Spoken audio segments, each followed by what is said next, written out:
Anonymous is making headlines again, ladies and gentlemen. Or at least that's what it seems. If you've been around here long enough, you know how much I enjoy discussing cybersecurity, hacking, and all the chaos that comes with it. Anonymous is one of those names that tends to send shivers down the spines of people unfamiliar with internet culture. It's kind of like when mainstream news channels dramatically warn about the dangerous hacker group known as Forchan, and you have to sit your grandma down and explain, no, Grandma, 4chan is just a website. Let's get you home. Now, let's be clear. Anonymous isn't some structured organization with a leader calling the shots. It's a decentralized entity, meaning that when someone claims Anonymous is back, the real question is, which one? Who exactly? Where? Anyone can throw on a Guy Fawkes mask and declare themselves part of Anonymous. We are Anonymous. We are Legion. We forgive and forget. Expecto Patronum.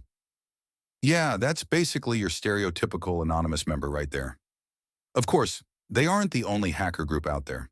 Take Legion of Doom LOL from 2011, for example. They were behind the infamous PlayStation Network hack and even claimed responsibility for taking down the CIA's website. These hacker groups often seem incredibly effective, but in reality, they usually just take advantage of basic security flaws. One of the most common, password reuse. If you created an account on, say, Ubisoft Connect and that platform got hacked, your login credentials could be leaked. If you've used that same password across multiple sites, congratulations. You're now vulnerable on dozens of platforms. Hackers tend to go after insecure systems, but the stakes are much higher when you start messing with government agencies, especially the heavy hitters like the CIA, FBI, and NSA. Play stupid games, win stupid prizes. If these agencies don't lock you away for life, your time in the spotlight will definitely be short-lived. Cybercrime isn't some Hollywood fantasy where hackers get six-figure jobs working for the government after pulling off a big heist. The reality? It's usually far less glamorous and far more dangerous. Most of these so-called elite hacks aren't nearly as sophisticated as people assume. More often than not, they're the work of script kiddies, people who use pre-existing hacking tools without fully understanding how they work. They might download a pre-made script, run it, and suddenly feel like a genius hacker. Now, onto recent events. Twitter went down today. According to Elon Musk, this was due to a massive cyber attack. Honestly, that's not shocking. Every major platform faces daily attacks, but this one seemed particularly large. While investigating, I found multiple claims of responsibility for the attack. That led me to Reddit, because of course, Reddit is where all the action is these days. That's when I stumbled upon a claim from Anonymous. This one tied to something called Operation Dreadnought. Curious, I checked out their website, opternaut.com. According to them, Operation Dreadnought is a movement against fascism. They openly oppose Trump, Elon Musk, and the MAGA movement, calling them power-hungry imbeciles. They argue that these figures are causing global suffering and believe their actions are a form of resistance. Clearly, this faction of Anonymous leans left-wing rather than aligning with right-wing ideologies. As always, it's important to remember that Anonymous is decentralized. Anyone can claim to represent them. The people behind Operation Dreadnought are politically motivated and choose their targets accordingly. However, their methods remain controversial. And to be clear, I do not endorse cyber warfare in any form, whether it's hacking, DDoS attacks, or other forms of disruption. As someone in cybersecurity, I see these actions as serious threats to internet stability, privacy, and personal safety. So what kind of attack took down Twitter? Most likely a DDoS attack, distributed denial of service. This is one of the most common methods used to overwhelm a server by flooding it with traffic. It's not the kind of hack that requires elite technical skills. It's just brute force. Thousands, sometimes millions, of requests are sent to a server until it crashes under the load. While simple, it can be highly effective. DDoS attacks aren't new. They happen all the time. Mike Croissant, ever tried to play a brand new online game on launch day, only to find that the servers are down? That's often not an actual cyber attack, just too many users logging in at once. mimicking the effects of a DDoS attack. While digging deeper, I found another group stepping into the spotlight. Dark Storm Team. They also claimed responsibility for the Twitter attack. Their Telegram platform was taken down, but before that, they boasted about their actions and even shared Czech host reports proving the disruption they cause. Interestingly, while some regions remained unaffected, other areas experienced significant outages. Now, when it comes to hackers, there are generally two main types: those motivated by money, those motivated by activism. Anonymous, or at least factions like Operation Dreadnought, falls into the second category. They focus on political or ideological goals, targeting entities they view as oppressive or corrupt.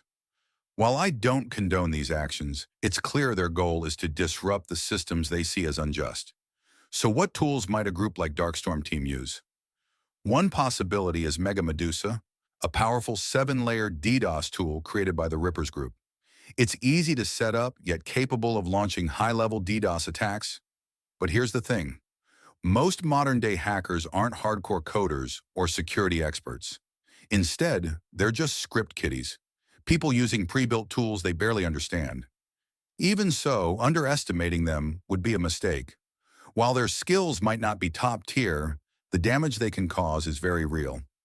As a cybersecurity professional, I do not endorse hacking or cyber attacks, as they can cause irreparable damage to both individuals and systems. However, it's impossible to ignore the fact that the internet has become a battleground for these activities. Even basic DDoS attacks can create major disruptions, raising the question, is this incident just a simple attack, or is there more beneath the surface? For now, it seems like nothing more than a temporary disruption, but as history has shown us, groups like Anonymous and Darkstorm are well-equipped and well-resourced to execute large-scale operations. Regardless of whether you support or oppose their actions, one thing is clear. Cybersecurity is an ever-evolving battlefield, and staying vigilant is critical. Up next, Anonymous claims to be revealing what no one dares to talk about: the transition from outdated paper records to AI-driven systems. Millions of MAGA supporters are celebrating this shift, unaware of the potential consequences. The replacement technology? Blockchain, a concept that first emerged in the mysterious Bitcoin white paper. Blockchain is uniquely designed to track and catalog every human being and every financial transaction. Right now, the system relies on traditional birth certificates, basic paper records containing minimal details. But in the near future, biometric data will be used to assign digital IDs to every person at birth, permanently stored on the blockchain ledger. This means every individual's carbon footprint can be monitored, compliance can be enforced, and their contribution to the system can be measured in real time. Blockchain is an immutable, time-stamped record of every interaction, transaction, and exchange. And it's not just about people. Every business, product, and entity will have a digital identity in a process called tokenization. This is already happening. From a control perspective, this is one of the most powerful mechanisms ever created to regulate human behavior. Critics argue that blockchain cannot handle this scale, but that problem has already been solved. Just think about your smartphone. You can't truly turn it off. It's always listening, always connected, constantly pinging cell towers and Wi-Fi networks, creating a real-time digital trail of your movements. Everything you do on an unsecured network is at risk: your passwords, credit card details, work documents, and personal data. This is why protecting your digital footprint is more crucial than ever. A private internet connection can safeguard your online activity with military-grade encryption, shielding you from hackers, governments, and even your own ISP. With a strict no-logs policy, your browsing history remains completely private. One click and you're protected. No complicated setup required. But there's an even bigger shift coming: introducing Hashgraph, a technology far superior to blockchain. Unlike traditional blockchains, Hashgraph can process hundreds of thousands of transactions per second with virtually zero energy consumption. It is the ultimate tool for a global digital control grid. The company behind Hashgraph, Hedera, has already partnered with major corporations and governments. In fact, the Institute of International Finance has chosen Hedera as the only Layer 1 technology for exploring blockchain solutions related to tokenized financial assets. This is how the carbon tax system will be implemented. Elon Musk has already discussed the idea with the Biden administration. Initially, they deemed it too politically risky, but Musk argued that it is a necessary step for the future. And now, with increasing political and corporate backing, the gates are wide open. Maxine Waters, a Democratic Party leader, has introduced bipartisan stablecoin legislation, an initiative that echoes policies from the Trump administration. The bill is expected to pass without opposition, laying the foundation for a U.S. digital dollar backed by U.S. Treasury bonds and government debt instruments. But here's the real issue. The United States has been financially bankrupt for decades. A major financial collapse is inevitable. And when the dollar crashes, stablecoins will be pegged to Bitcoin, ushering in the new era of digital finance.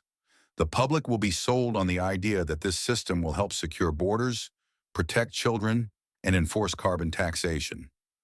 Musk has argued that pricing carbon emissions is the only way forward, but such a system would require totalitarian surveillance.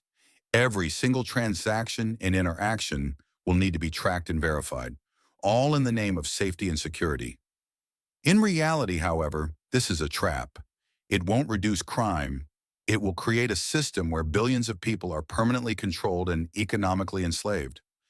We are at a critical turning point in the history of money. Governments across the world are working tirelessly to eliminate cash, making digital transactions the only option. India has already demonetized high-value banknotes, and Spain is pushing legislation to cap cash transactions at just 1,000 euros. But let's be clear, banning cash won't stop criminals from using money. What it will do is put ordinary people under 24/7 financial surveillance. For the first time in history, governments will hold complete control over every citizen's financial life. And handing over that power without question is a dangerous mistake. This level of control won't end corruption. It will only empower those in control to abuse it further, especially within the banking system. With a single switch, authorities will have the power to freeze access to money, food, shelter, and essential services, all for simply visiting the wrong website, attending the wrong protest, or supporting the wrong political movement. Those hit the hardest? The most vulnerable in society, the poor, the undocumented, refugees. They will be the ones sacrificed in the name of control. This entire system is being sold as a utopian vision of safety, but in reality, it's about consolidating power for the elite. So the ultimate question remains, do we want a world where only criminals have privacy, or do we want privacy for everyone? Because right now, criminals will always find ways to bypass surveillance systems. But ordinary people, they will be the ones monitored, restricted, and punished. The shift to digital money will only trap law-abiding citizens in a system where every move is watched. The criminals will continue their activities, as they always have, but the innocent will be left defenseless. The future is in our hands. Will we blindly hand over our financial freedom and privacy to the government, or will we fight to keep control over our own lives? The choice is ours.